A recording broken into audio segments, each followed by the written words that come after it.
Be ready, 10 seconds to go.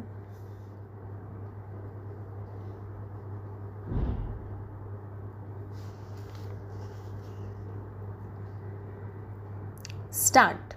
I feel it a great honor to inaugurate this memorable session of the World Forestry Congress. For the first time, it is meeting outside Europe in an Eastern country. The importance of the occasion is heightened by the fact that it is combined with the first session of the World Tropical Forestry Congress. It is fitting that the first of what I hope may be a regular series of tropical forestry congresses should be held in India, which has been working in this difficult field of forestry for close on a century. I am therefore happy that the offer of the Government of India to undertake responsibility for holding the Fourth World Forestry Congress was accepted by the Food and Agriculture Organization. That organization has extended its full cooperation in the difficult task of organizing the Congress, for which we are deeply grateful. I believe we have here today as representative gathering of world foresters and technicians connected with wood based industries as has ever assembled in any place before. Delegates from 51 countries and representatives of a number of organizations such as the Food and Agriculture Organization, UNESCO, and ILO are present at this inaugural session.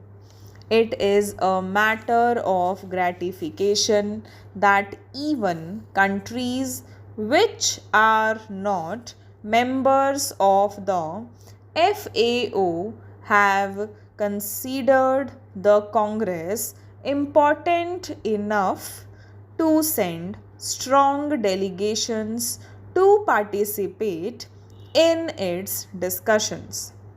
In the name of India, I extend to the members of the Congress a most cordial welcome.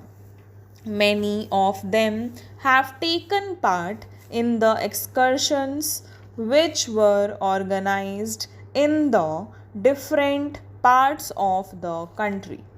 I hope they have been able to see something of our forestry activities and of the art and culture of this ancient land.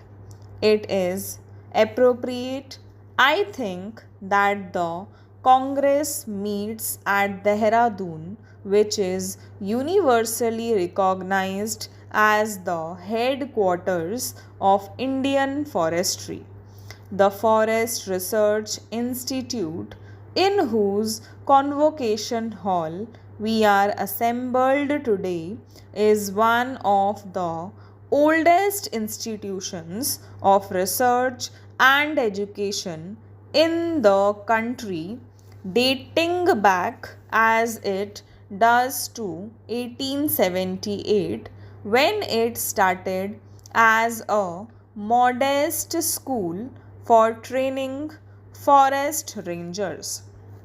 During the 3/4 of a century of its existence, it has played a leading part in the development of Indian forestry.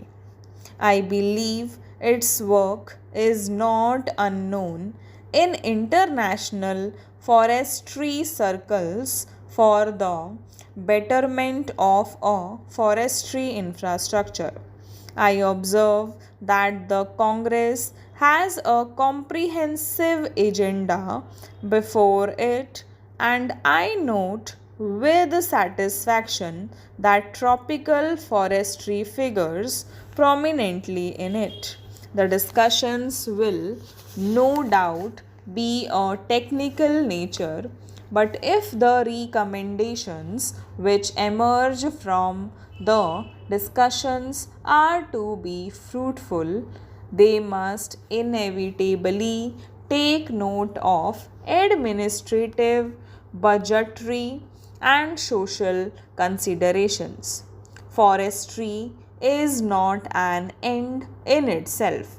As an aspect of land utilization, its value and significance are exactly in proportion to the sustained contribution it makes to human welfare, tangibly and directly through the produce that comes out of the forest, and subtly and indirectly by protecting the soil and conditioning the climate, thereby sustaining the physical basis of life. Forests also provide a refuge and home for wildlife. In the end, they have a great recreational and aesthetic value.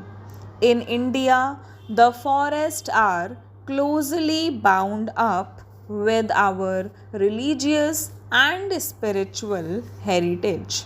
Whatever function the forests perform, the touchstone and measure of their value should be human satisfaction. Wood is essential for human life as fuel, as a versatile structural material, and as raw material of many products which are indispensable to modern life. Forests are efficient agents for soil conservation, for food control, and for stream flow maintenance. In principle, it should not be difficult for any country to work out the proportion that forests should occupy in its territory and the manner in which they should be distributed so that they may yield in full their productive and protective values. But hardly in any country would it be possible to secure a logically desirable and theoretically correct allocation of land to agriculture, pasture, and forestry, because one is not planning on a clean slate, so to say. In an ancient country like India, the pressure of the human and cattle population on the soil makes the problem of obtaining sufficient land under forest one of peculiar difficulty. An approach to the target fixed can often be made by afforesting wastelands, by rehabilitation of waste woodlands, and by encouraging village forestry. There are, however, limits to what can be done in these directions. Every country has to strike a balance between the competitive claims of agriculture, animal husbandry, and forestry for use of the land for productive purposes, and this balance must, in the last resort, be based on considerations of what is practically possible in a given set of conditions rather than on what may be theoretically desirable. In the older countries, it may happen that the area under forest plus the area available for afforestation is less than what is considered the desirable minimum. Now, stop.